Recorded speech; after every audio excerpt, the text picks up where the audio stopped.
Ladies and gentlemen, good day and welcome to Bajaj Housing Finance Limited Q1 FY27 earnings conference call hosted by ICICI Securities Limited. As a reminder, all participant lines will be in the listen-only mode, and there'll be an opportunity for you to ask questions after the presentation concludes. Should you need assistance during this conference call, please signal an operator by pressing star, then 0 on your touchtone phone. Please note that this conference is being recorded. I now hand the conference over to Mr. Renish Bua from ICICI Securities. Thank you, and over to you, Mr. Bua. Thank you, Nirav. Hi, good evening, everyone, and welcome to Bajaj Housing Q1 FY27 earnings call. On behalf of ICICI Securities, I would like to thank Bajaj Housing management team for giving us the opportunity to host this call. Today, we have with us the entire top management team of Bajaj Housing, represented by Mr. Atul Jain, Managing Director, Mr. Gaurav Kalani, CFO, and senior management team. I will now hand over the call to Mr. Atul for his opening remarks, and then we'll open the floor for Q&A. Over to you, sir. Thank you, Renish and ICICI Securities team. A very good evening to all the participants, and welcome to BHFL Q1 FY27 earnings call. I have the entire senior management team with me. I hope you got the chance to go through the investor deck, which we have uploaded on our website, as well as both stock exchanges. We also just concluded our annual general meeting some time back, and shareholders presentation is also now available on the website for you to refer. I'll quickly cover key updates of the quarter and management assessment, which should take close to 10-12 minutes, and then we will open forum to address questions. On the presentation, I am straight on the panel 3. Overall, strong quarter across metrics, with highest ever quarterly AUM growth and quarterly disbursement in last quarter. Disbursements grew 33% and AUM was up 24% during the quarter, with PAT growth of 23% on YOY basis. On return metrics, annualized ROA was stable at 2.3% and ROE improved to 12.5%. OPEX to net income improved from 21.2% in Q1 FY26 to 19.6% in Q1 FY27, and asset quality was also resilient during the quarter. Annualized credit cost was 5 basis points for the quarter. GNPA stood at 29 basis points and NNPA at 12 basis points. For principal business criteria, the total number stood at 61.46% against regulatory requirement of 60%, and capital adequacy ratio of the company stood at 21.59%, both above regulatory limits. The company geographical coverage remains across 224 branches and 182 locations. I'm moving to the next panel, which is of quarterly financial indicators. Overall, AUM was a tad below 1.5 lakh crore and stood at 1.496 lakh crore in Q1 FY27. This was highest ever quarterly AUM growth, which we called out, 8,918 crore, compared to 5,736 crore for Q1 FY26. Overall, AUM as well as product level growth were good during the quarter. While home loans growth improved to 20%, LAP grew 22%, LRD grew 41%, and developer finance grew 19%. And portfolio composition also remained well diversified, with home loan mix at 54.1%, LAP at 10.3%, LRD at 23.1%, and developer finance at 11.4%. Disbursement growth, as called out, was strong during the quarter at 19,509 crore against 14,651 crore in Q1 FY26. Last quarter growth was highest ever quarterly disbursement, which grew 11% on sequential basis, as against 6% quarter on quarter in Q4 FY26. I'll move to panel number 5. Cost of funds moderation of 7 basis points on sequential basis from 7.3% in Q4 to 7.2% in Q1. Overall borrowing mix was well diversified, with higher composition of money market at 52%, followed by bank borrowings at 38% and NHB refinance at 10%. Gross spread was stable at 1.7% in Q1, while NIM dropped by 14 basis points from 3.8% to 3.7% in Q1 due to net income moderation. I have talked about operating efficiency improvement on the previous panel, which stood at 19.6% in the last quarter. Moving to the next panel, healthy asset quality during the quarter, with GNPA at 29 basis points and an NPA at 12 basis points, annualized credit cost at 5 basis points against 15 basis points in Q1 last year.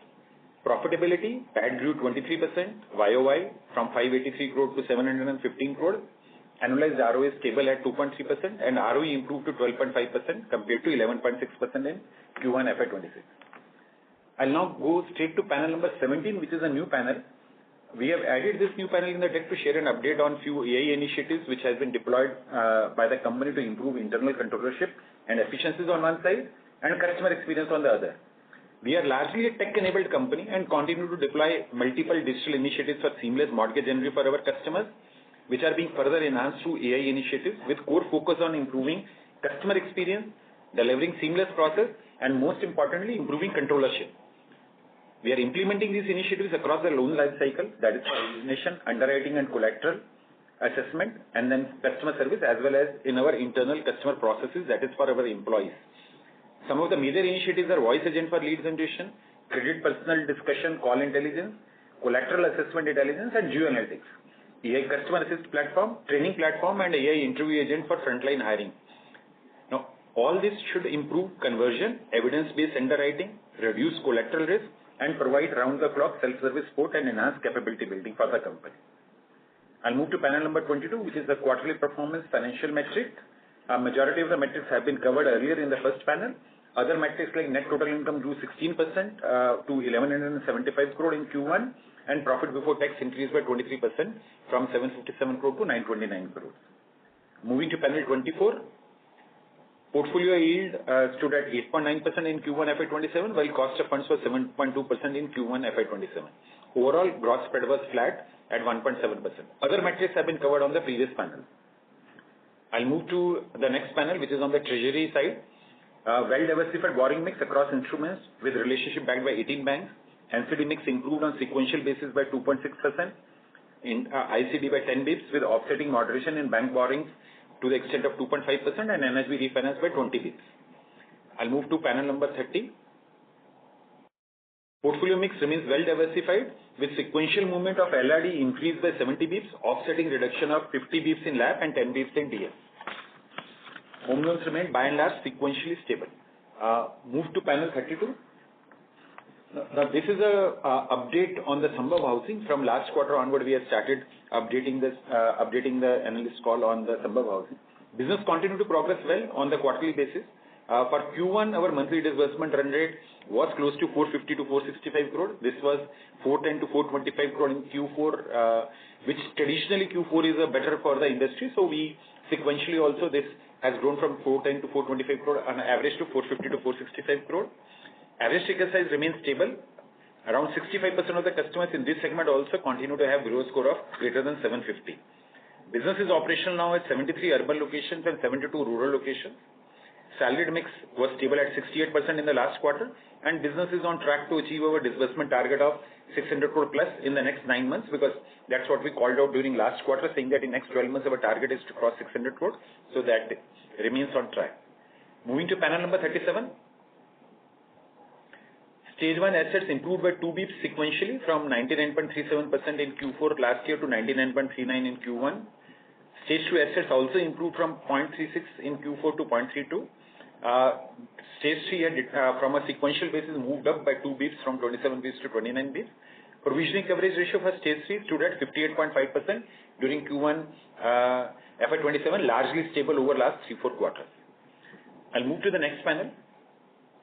Provisioning coverage ratio was healthy across products. In terms of product level GNPA, home loans moderated by 1 basis sequentially to 34 basis.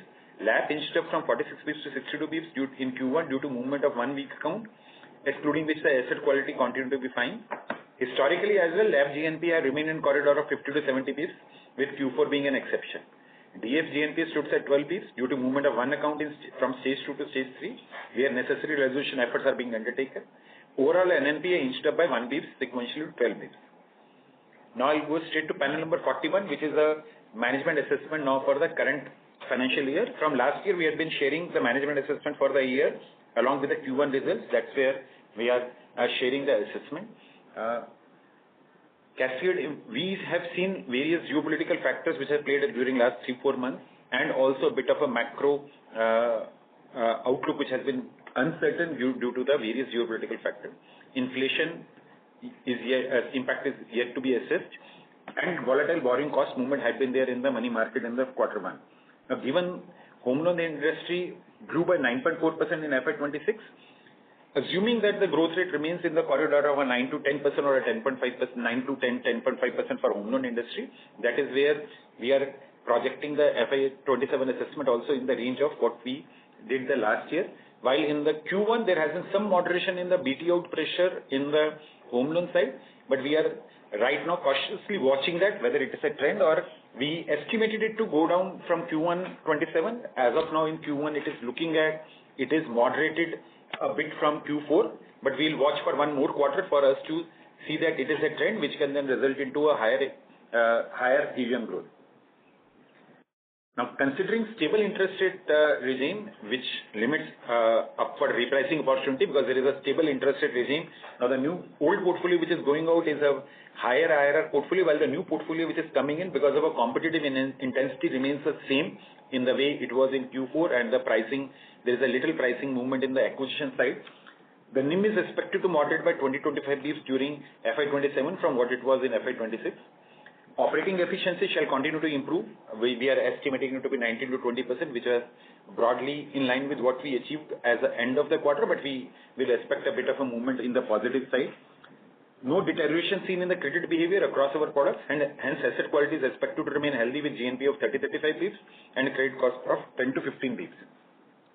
Coverage, as per our normal guidance, shall remain in between 50 to 60% on the GNPA. On a profitability, ROA is again assessed to be in the range of 2.1 to 2.3% for the year. Leverage levels are likely to fluctuate between 5.8 to 6.3 times. We are already at close to 5.8. So we are likely maybe end the year at 6.1 or so. So accordingly, ROE is expected to be in the range of between 12.5 to 13% for FY27. Now that's all from my end on the quarter updates and full year assessment. I, along with senior management team, are happy to take any questions from your side. Back to you, Renish. Thank you very much. We'll now begin the question and answer session. Anyone who wishes to ask a question may press star and one on the touchtone telephone. If you wish to remove yourself from the question queue, you may press star and two. Participants are requested to use handsets while asking a question. Ladies and gentlemen, we will wait for a moment while the question queue assembles. Participants, you may press star and one to ask the question.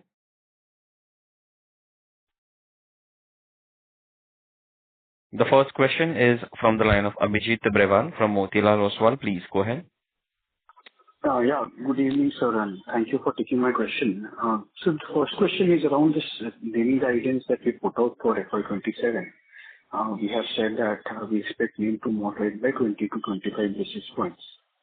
So within that, I'm just trying to understand what part of this compression you foresee coming from the pressure on cost of borrowings. We all know incremental cost of borrowings have been moving up for the last 2 quarters.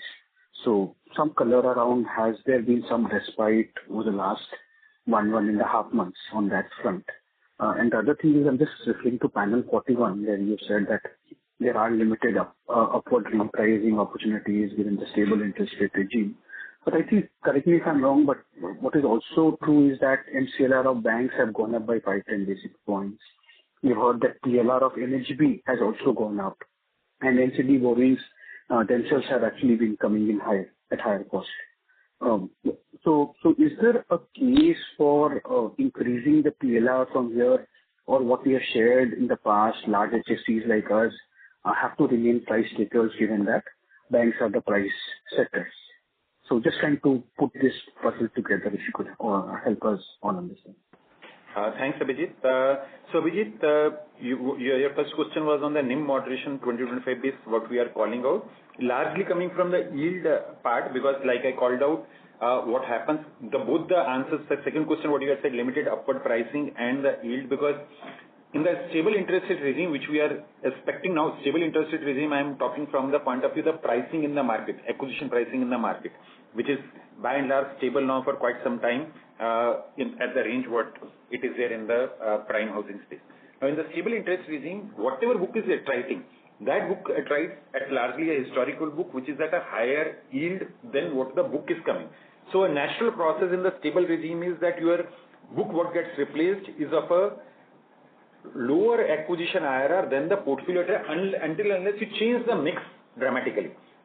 Change the mix dramatically where the business from where the incremental business is coming is different there on the same business, if your asset mix is going to remain largely stable from the composition point of view, then in a stable interest regime, the pressure on the NIM will come from the yield compression, assuming that the acquisition pricing in the market remains in the range where it stands.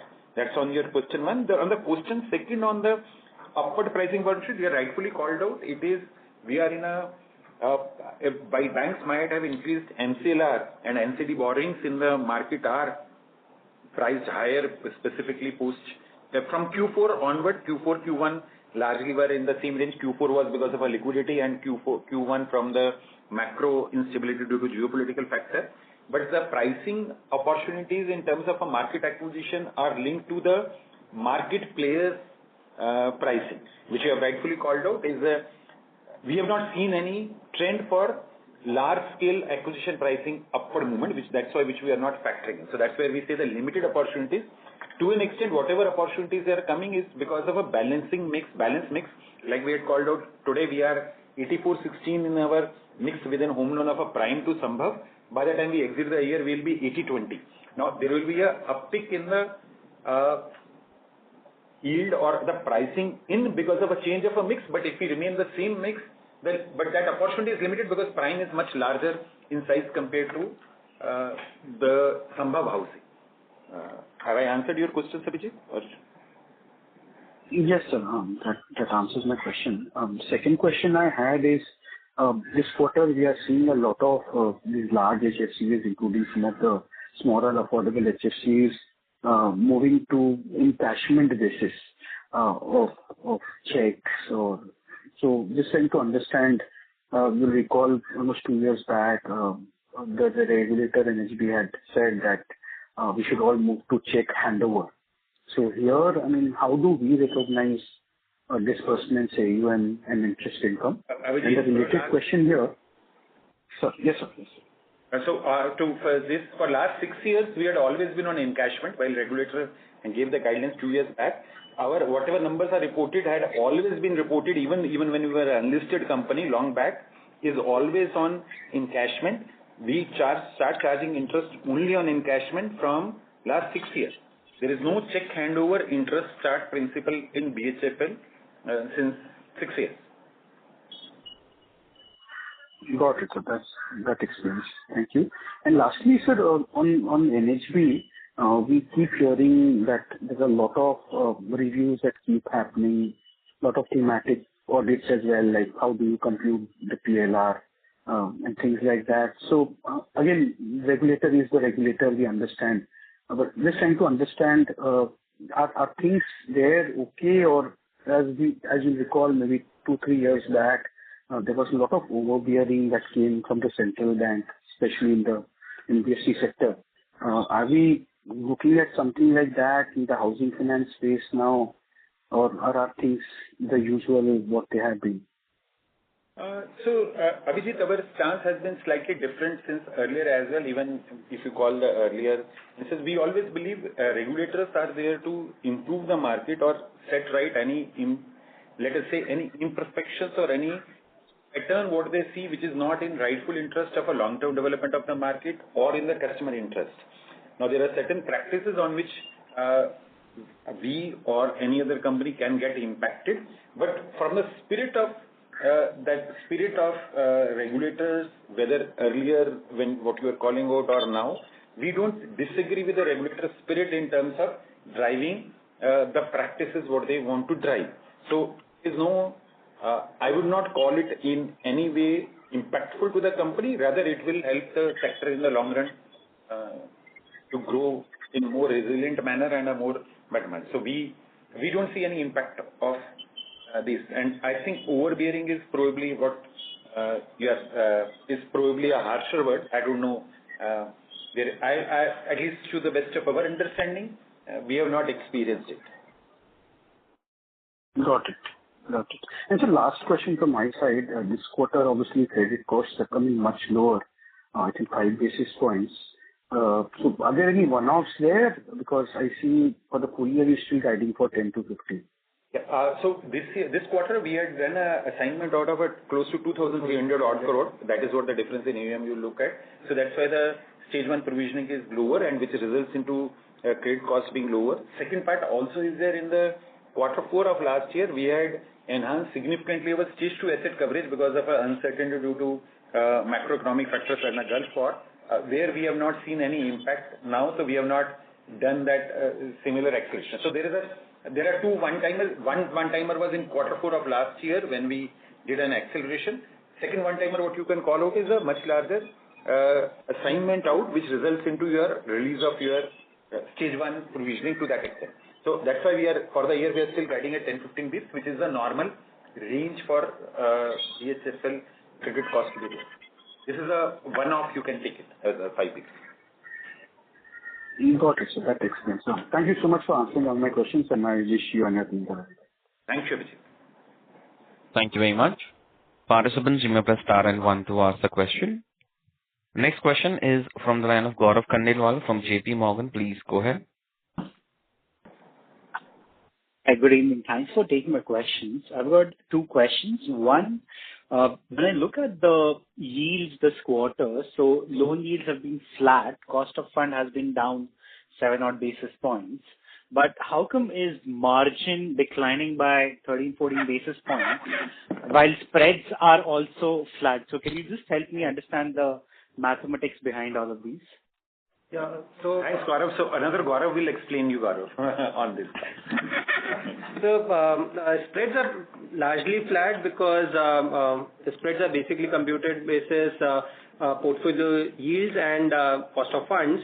So portfolio yield as on the quarter end versus what you see as cost of funds as on the quarter end, so or for the quarter. So that's the difference where we are spreads predominantly flat. It's a 3-4 basis points movement, but that's why you are seeing 1.7 remaining 1.7. Portfolio yields overall have come down because of the reasons which Atul had mentioned earlier. Attrition, higher yield book going out, lower yield book coming in, etc. So that's where you'll see compression which has come in this quarter, and some bit of it further expected through the year. That's where the guidance is on the yield compression. Predominantly, that is what will flow through on the NII and NTI compression as well, while some benefit will come from the cost of fund movement through the year, but largely it will still have compression because of the yields going down. Thanks for that, Gaurav. On cost of funds, how are July cost of funds looking compared to the first quarter exit cost of fund yields? We'll be sideways, Gaurav, for the quarter 2 in cost of fund, with a tendency overall to be minus from what our cost of fund had been in Q1. So overall Q2 cost of fund will be sideways with a downward bias. Got it. Just another one on the disbursement run rate at Sambhav. So 450 to 465 crores is, and we've seen that pick up in the last few quarters. But when I look at the average ticket size at Sambhav, that's constant at 28 lakhs in the last 2-3 quarters. So how is affordable within that progressing? And once affordable becomes a bit more meaningful in the portfolio size, what should the average ticket size in Sambhav book look like? So the current mix of affordable within the Sambhav book is close to 1/3. So that's what remains stable. 33 to 36% is a mix of affordable within the Sambhav housing. Affordable ticket size is close to 18 lakhs. We are generally not in the sub 10 lakh or a sub 12 lakh kind of a bracket, because affordable also we are largely towards a if you have to say if there is any upper segment of affordable, then we are there and there. Our ticket sizes are generally between 10-12 lakhs to 27-28 lakhs in the affordable side, not from 3-4 lakh, 5 lakh to 15-20 lakh. That's where the average ticket size in afford. As of for next 6 months to 1 year, for the current purposes of current financial year, that's a segment largely we are going to be there in affordable. So average ticket size of affordable should remain 17-18. A bit of a bias going downward for overall Sambhav housing ticket size from 28 lakh in the current year to 26-27, because as we continue to grow more in the non-top markets, because that's the geo expansion is one of the strategies in the Sambhav housing. So as we continue to grow more towards the non-metro and the next level of location, in Sambhav. A ticket size reduction should come from there. Mix between near prime and affordable should by and large remain the similar mix as we exit the year. Ticket sizes in both the segment in the same market should remain similar. A bit of a negative bias or a downward bias on the average ticket size coming from a more contribution from let us say tier 2 or a tier 3 locations as we go forward. But for the current year, you should assume the ticket sizes to be largely stable with a downward bias of 1 to 2 lakh rupees max as we exit the year. Thanks. That's very clear. Thanks for those insights. The final one, sorry if I may, the construction finance asset quality NPAs have increased quarter on quarter. I think I missed your comments earlier. What are those? Is there something to worry about?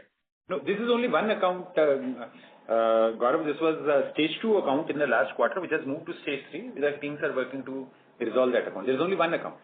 There is one account and which was stage 2, part of stage 2 last. Okay, got it. Thank you so much. Thank you. Next question is from the line of Kunal Shah from Citigroup. Please go ahead. Yeah.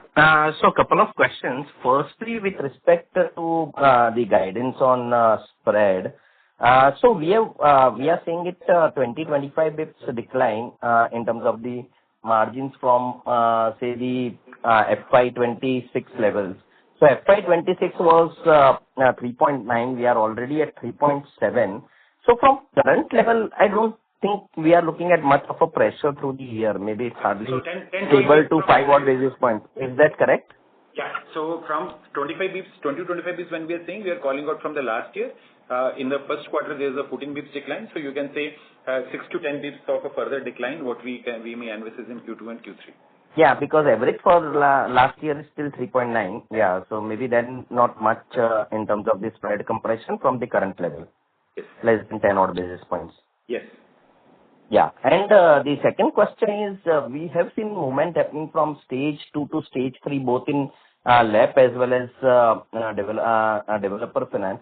But there is no increase in the provisioning. So when we look at it in terms of the numbers, so 136 crores stage 2 plus stage 3 and 64 crores of provisioning, it is continuing. And same, like it's a very small amount, nothing big. And against the 20 crore which is there on the developer side, that is also like the 9 crores. So why maybe transitioning from stage 2 to stage 3 not leading to any increase in provisioning? So generally what will happen now, LAP is a different, so LAP and DF both are I'll handle differently because LAP, it's a pool which always comes in. So if there is a earlier account which is higher provisioned, it was let us say a much higher DPD, higher provision. If it gets normalized during the quarter, the release is much higher versus a new customer which moves to an NPA, the provisioning. So when the customer moves to a 90 DPD, the provisioning rates are different. As it moves to let us say 180, the provisioning rate is higher. As it moves to 210, it is much higher. As it moves to 240, 270. So with every movement of a DPD, the provisioning increases. Now, at a point of a time in a pool account, whether in a home loan or LAP, there is a pool account of an NPA. If a older account which has been rolled back had a much higher provisioning coverage compared to the new account which has moved in, which will have a far lower. So there is a bit of a provisioning plus minus will happen basis that it is basis pure formula and a pure DPD based logic. So there is nothing else to see from there in terms of in the LAP. In developer finance, the provisioning happens on the estimation basis, the way we are seeing the account to move. So typically if we are seeing in stage 2, because there is a particular one account which moved from 2 to 3, we were aware as a management that the account is going to be in a longer term issue. So the provisioning in stage 2 when we increased in the last quarter was already higher than the provisioning what we require as it moves to 90 DPD. That is why you are not seeing any change in the provisioning. The account is provisioned at a higher number than what it would have been. It's provided already at a 48-49%, while at a entry level it would have been required let us say at a 90 DPD when it moves to. So as per the ECL model, it requires a provisioning of close to 33-34%. So the account in stage 2 itself was provided at a much higher level. That's where it will remain. There's no requirement to increase provisioning on it as it has moved to 90 DPD. That's how got it. On account you see the provision gets stable. Okay. And this LAP account, weak account was of 18 crores? Yes. So then maybe when you look at it, 63, maybe almost like say 81 moving down to 63 in stage 2 and 55 moving up to 73 in stage 3. So this 18 crores account is just moving. So I think 18 crores is a total movement, not one account. Sorry. Okay. Yeah. So that's the reason you are saying the full. Just correcting me. You had mentioned one account. I said 18 crore movement. Yes. Okay, got it. Perfect. And similarly, when you look at it, stage 1, almost 7,500 crores of increase in stage 1. But in absolute term, the provisioning is almost 401, similar to that of last quarter.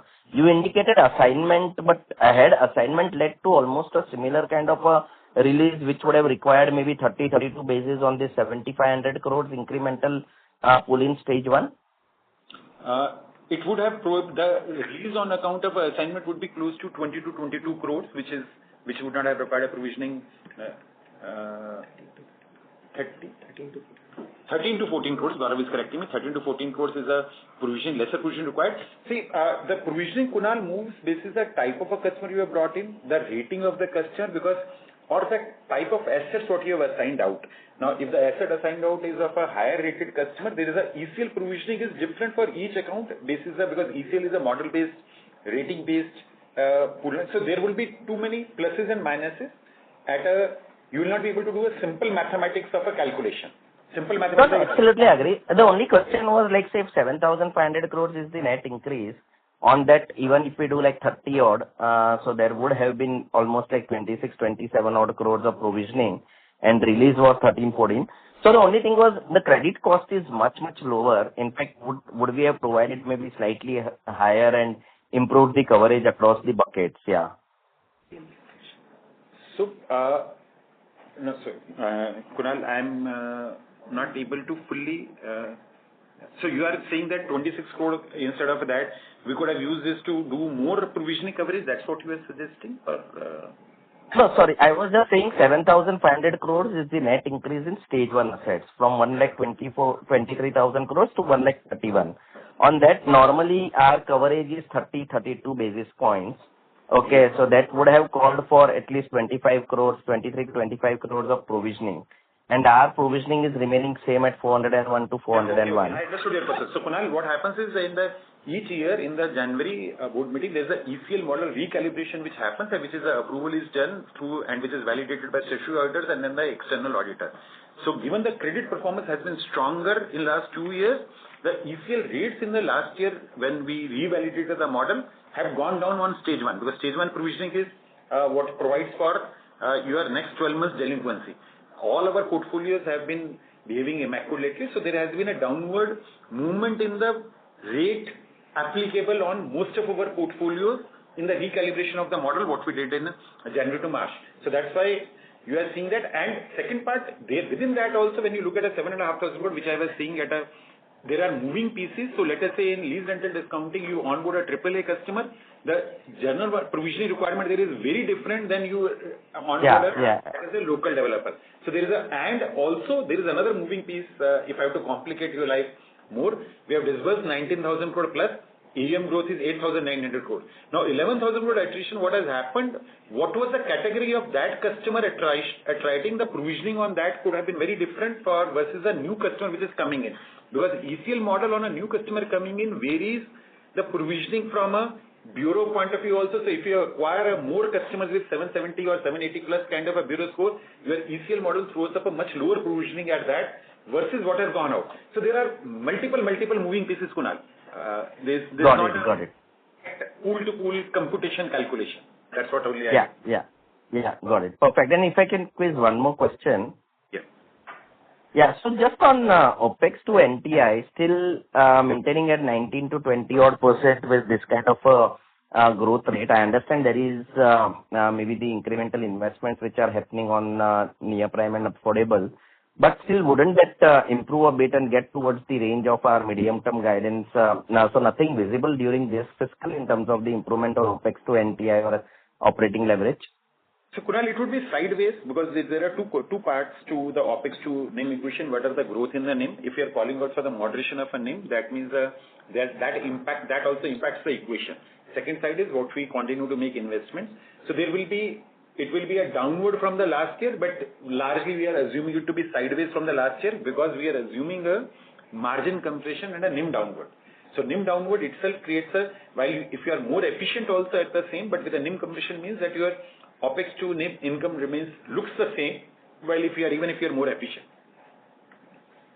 Okay. Got it. Yeah. Thanks. That answers all the questions. Yeah. Thanks, Kunal. Thank you. Next question is from the line of Viral Shah from IIFL Capital Service. Please go ahead. Yeah, hi. Hi, Atul and Gaurav. Hi. Thanks for the opportunity. I had actually 3 questions. So, Atul, I think you did call out, and also a couple of participants referenced the increase in the lab GNPA.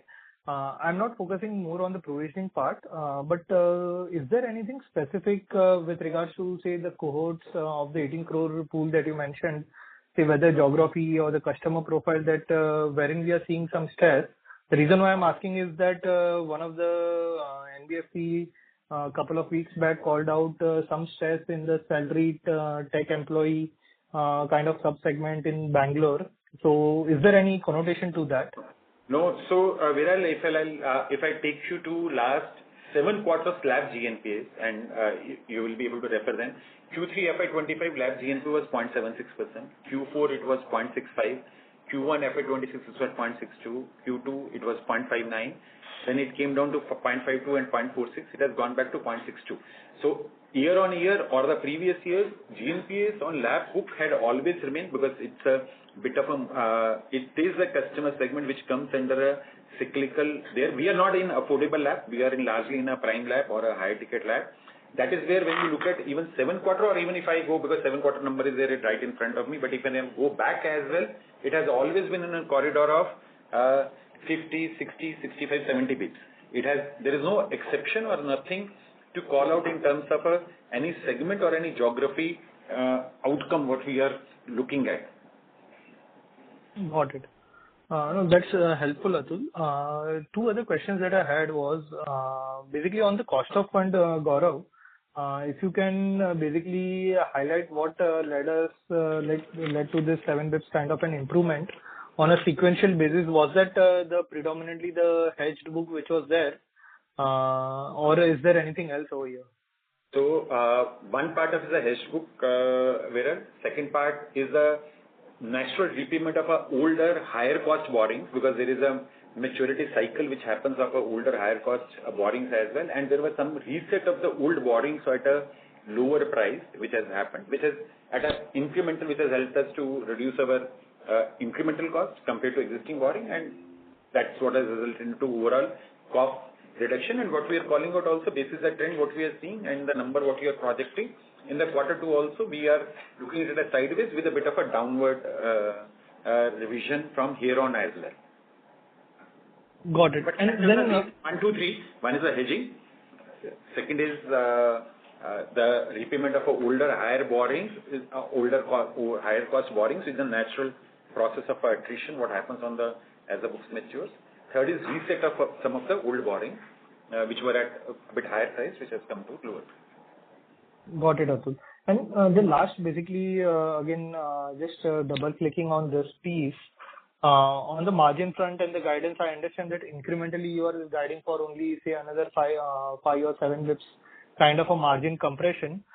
Given that our cost of fund should be on a sequential basis lower, plus the margin guidance that we have basically is at a total income level, which also includes the DA income. And given that our share of DA has been increasing, I was just expecting that shouldn't this be, or is there some conservativeness that you are baking in over here in this margin guidance?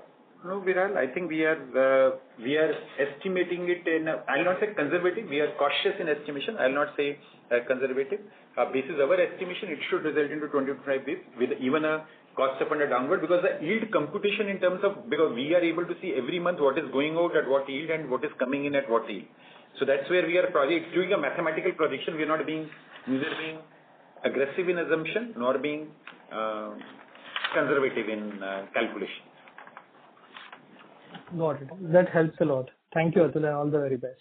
in 12-13% corridor. It's not exceptional or higher assignments which we've been doing. Yeah, that's what I was. So we had always been viral in 12 to 13% of the book being assigned. Always. Yeah. In one odd quarter, it can be plus minus because a quarter movement here, we did it in there. But if you look at a trend line basis at a company level, 12% to 13% of AUM is always what is assigned. Yeah, I was just referring to, you are right, just the incremental 50-100 bits kind of a difference, not much. But if the number on the year basis remains in that range, then the year basis NIM compression is what we are calling out at a 25 basis. Because year basis number is not going to change from 12-13%. The assignment. A quarter movement can happen. Like last year, quarter 1 was a lower, maybe quarter 3 or quarter 4 was heavier. So this quarter distance can be there, but at a percentage level, the number doesn't move. Got it. Makes sense. Thank you very much. Thanks, Viral. Thank you. Participants, you may press star and 1 to ask a question. Next question is from line of Nischint from Kotak Securities. Please go ahead. Thanks for taking my question. We're just looking at the fee income line, and there's a fairly large increase this quarter. So how should one think about it? Hi, Nischint. Gaurav. Nischint, just to clear, you're looking only at fee and commission income line or the entire other income? No, fee and commission income line, yeah. So fee and commission income predominantly considers insurance incomes, foreclosure, bounce, penal, etc., and all other those charges. Predominant movement year on year is because of as the disbursements have increased, basis that the insurance incomes have increased. Other income lines are predominantly in sync with year on year, whether it is any kind of penal charges or other stuff. So it's all business-linked variable incomes. Got it. Now your loan growth guidance, for the year, that I believe based in a lower BT out rate, right? I mean, what you're seeing in the first quarter, you're seeing probably continues in the second quarter and so on. So that bakes in a lower BT out rate, or does it bake in a normalized rate and there could be a scope for an upgrade? And sorry. Slightly lower BT out rate, but not very. It is what we are big. See, because in last year also what happened is the BT out rate jumped up from July onward because there was a 50 bips cut in June. July onward, the BT out rates have had significantly gone up. So one quarter which has been, it's slightly lower than the previous quarter, but we are just holding on for us to assess it. Quarter 2, if you see the downward trajectory further, then I think we'll be more confident. That's what you're making in the numbers. So otherwise, I mean, very, very theoretically, there could be some downside if BT increases or from the parent level. Yeah. If the price in market doesn't go down, which there is probably a little probability of it going down, then increase side should not be there. Decrease may or may not happen. But the increase can happen only if the pricing in the market goes down further, which will surprise me if the pricing goes down further in the market.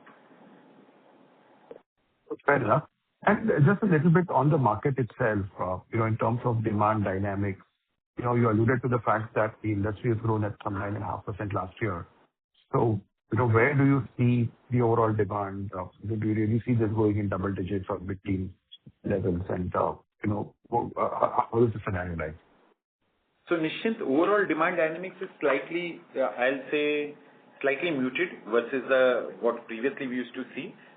The industry growth has been muted last year, and to the best of my understanding, because it is very difficult to predict sitting in July, August, but probably industry growth is likely to be in the similar range or a bit muted only from what normally we used to project at a 12% kind of a industry growth there. My estimation, it may not be in the range of 11-12% what we normally assume the market to be there. Sales are also a bit muted. I call it a stabilization phase more rather than a downward phase, because the price momentum has stopped. So in any market, if you have to, on the real estate market, when the prices are going up, you see a bit of a preponement of a demand, which I think we saw in 2 years prior. In FY24-25, there was a lot of preponement of demand because as the prices were going in, the people were rushing to lock in there. As the price stabilization phase happens, people slightly postpone because there's a time value of a money if you are confident that the price will hold. So I'll say the demand is stabilized or a bit muted compared to the previous 2 years. Okay. Thank you very much and all the best. Thanks, Nish. Thank you. A reminder to all the participants, you may press star and one to ask the question. Next question is from the line of Abhishek Murarka from HSBC Securities. Please go ahead. Yeah. Hi, good evening. Hi, Atul. Hi, Gaurav. Hi, Abhishek. My first question is, just taking up from Nischint. So, you have mentioned in your PPT also that portfolio attrition has reduced. This is in prime or this is across the board? Second, what is leading to this tailwind? Because if I see your disbursements are up quite sharply, your BT out is a little lower. So what is leading to this tailwind? Is it, who stepped off the pedal? Is it PSU banks? Is it large private? Who's not competing? So what is happening in the industry? Yeah. There's no one who has, the tailwind is purely the outcome of various actions what we've been taking in the prime side, in the prime home loan side, what we've been taking actions of deepening and widening there. We have seen a reasonable uptick in the disbursal momentum. Commercial businesses have continued to do well. Somehow we have talked about there is a YOY growth, significant YOY growth. There we talk about not YOY, we talk about from last quarter and a previous quarter because given that historical base had been low. So all businesses or all units in the company, we are still very small, Abhishek, compared to the overall market. So if we gain a bit, it is from we are taking a slightly more from the market growth. We are not taking from someone. So our higher growth cannot be interpreted by of someone else ceding the space. We are just taking a bit more from the growth in the industry because industry is that large. There's no other dynamic change which has happened in the market. The BT out rate is slightly lower. That is when we talk about the BT out rate, that we are talking about only in terms of a home loan because that's what largely people refer to. Developer finance, it's largely natural attrition, which is a project cash flow run. So at a company level, aggregate level, that continues there. The lease rental discounting, the attritions are largely led by customers selling of assets or some of the balance transfers are not that large play in the other part of the businesses. So that's why we talk about home loan. But our overall aggregate attrition has multiple other pieces. So the aggregate disbursement and aggregate growth has other pieces or a play of other businesses. And we also said in home loan, we have seen a bit of a easing, not a Yeah, I meant in home loan, whether it is in prime or also in near prime affordable. Or near prime, our book is much younger. So the pricing acquisition, there is no much of a, you can say, opportunity of a BT out there because the book is largely, the average book will be 12 MOB because we started this business around 28 months back or lower than 12 MOB because we have been growing faster every month. So when we talk about a BT, we talk about largely the prime, which is our historical book, and also the segment which is most susceptible to the BT out by PSU or the banks. Got it. And just one quick sort of data keeping question. In your Sambhav disbursements, how much would be affordable and how much would be near prime? Can you split that up? 1/3 would be affordable and 2/3 would be near prime. 33, it hovers between 33 to 36% odd mix affordable within the Sambhav. In some months it can be 33, 34%, some months 35, 36%. But you can take as ballpoint figure of 1/3 to 36%. So disbursement mix is similar to AUM mix broadly. I think you said 33% of Sambhav is affordable in AUM. I called out the disbursement mix only, so I had not called out the... That was disbursement. Okay, got it. So I'm answering the same, in a way my answer is the same. Okay, I thought that was AUM. No, I called out on disbursement. All right. Thank you so much and all the best. Thanks, Abhishek. Thank you very much. As there are no further questions, I'll now hand the conference over to the management for closing comments. Thank you all for patient listening, and thank you all for giving us an opportunity to explain our company results to all of you. A very good evening to all of you again. Thank you very much. Thank you, Renish. Thank you. Thank you very much. On behalf of ICICI Securities Limited, that concludes this conference. Thank you for joining us, and you may now disconnect your lines. Thank you.